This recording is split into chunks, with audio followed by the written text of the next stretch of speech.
السلام علیکم ورحمۃ اللہ وبرکاتہ۔ محترم سامعین، آج آپ کے سامنے ایک عید کارڈ کے عنوان سے ایک بہت ہی قیمتی پیغام لے کر حاضر ہوا ہوں۔ یہ پیغام استاذ حضرت مولانا مفتی عبدالرحیف صاحب سخروی، استاذ و مفتی جامعہ دارالعلوم کراچی کی طرف سے شائع کیا گیا ہے۔ تو پیغام ملاحظہ فرمائیں۔ ہمارے معاشرے میں عیدین کے موقع پر بالخصوص میٹھی عید میں کارڈ بھیجنے کا بہت ہی رواج ہے۔ ہر خاص و عام پڑھا لکھا یا جاہل عید کارڈ بھیجنے کا اہتمام کرتا ہے، اور ایک نہیں متعدد کارڈ بھیجتا ہے اور خوبصورت سے خوبصورت کارڈ روانہ کرتا ہے۔ عید الفطر آنے سے ہفتوں پہلے بک اسٹالوں کا چکر لگانا شروع کرتا ہے، جہاں رمضان ہی سے نت نئے عید کارڈ فروخت کے لیے موجود ہوتے ہیں، جن میں اعلیٰ متوسط ادنیٰ ہر قسم کے ہوتے ہیں، اور اعلیٰ سے اعلیٰ قیمتوں والے کارڈ بھی ہوتے ہیں۔ انہیں خریدنے اور ارسال کرنے کو نہ کوئی گناہ سمجھتا ہے اور نہ خلاف شریعت، بلکہ اس کو اظہار مسرت اور عید کی مبارکباد کا ایک جدید اور مہذب طریقہ سمجھا جاتا ہے۔ حالانکہ عید کارڈ میں سراسر اسراف ہے، جو قرآن و سنت کی روح سے گناہ ہے، اور یہ انگریزوں کے کرسمس کارڈ کی نقل بھی ہے، جبکہ کافروں اور خدا کے باغیوں کی نقل اتارنا گناہ عظیم ہے۔ اور بھی اس میں بہت سی قباحتیں ہیں جن کی بنا پر عید کارڈ بھیجنا اور بھجوانا جائز نہیں۔ چنانچہ عید کارڈ میں مزید گناہ کی باتیں یہ ہیں: بہت سے عید کارڈ جاندار کی تصاویر پر مشتمل ہوتے ہیں، مثلا کسی میں طوطا، کسی میں بگلا، کسی میں کوئی دوسرا خوبصورت پرندہ یا جانور بنا ہوا ہوتا ہے، جبکہ جاندار کی تصاویر کھینچنا، بنانا، دیکھنا اور پسند کر کے دوسرے شخص کے پاس بھیجنا گناہ ہی گناہ ہے۔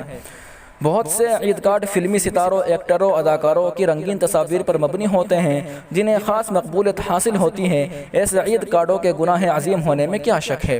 بعض عید کارڈ ایسے بھی ہوتے ہیں جس میں عریاں یا نیم عریاں عورتوں کی رنگین تصاویر ہوتی ہیں، جن کو دیکھنا، چھاپنا سب گناہ ہے۔ ان کو خرید کر بھیجنا اور بھی بڑا گناہ ہے۔ بعض عید کارڈ آیات قرآنی پر مشتمل ہوتے ہیں، اور عید کارڈ وصول ہونے کے بعد دیکھنے اور پڑھنے کے بعد کنڈی کی ٹوکری میں ڈال دیا جاتا ہے یا کسی اور جگہ ڈال دیا جاتا ہے، جس سے آیات الہی کی بے ادبی اور سخت بے حرمتی ہوتی ہے، جو بلا شبہ گناہ ہے۔ پھر عید کارڈ بھیجنے والوں کا آپس میں اعلیٰ سے اعلیٰ عید کارڈ بھیجنے کا مقابلہ ہوتا ہے۔ ہر شخص دوسرے سے بہتر اور عمدہ عید کارڈ بھیجنے کی کوشش کرتا ہے تاکہ اس کے عید کارڈ کی سب سے زیادہ تعریف اور تذکرہ ہو۔ یہ کھلی ریاکاری ہے جو گناہ عظیم ہے، اور گناہ کے کام میں مسابقت اور مقابلہ اس کی سنگینی کو اور بڑھا دیتا ہے۔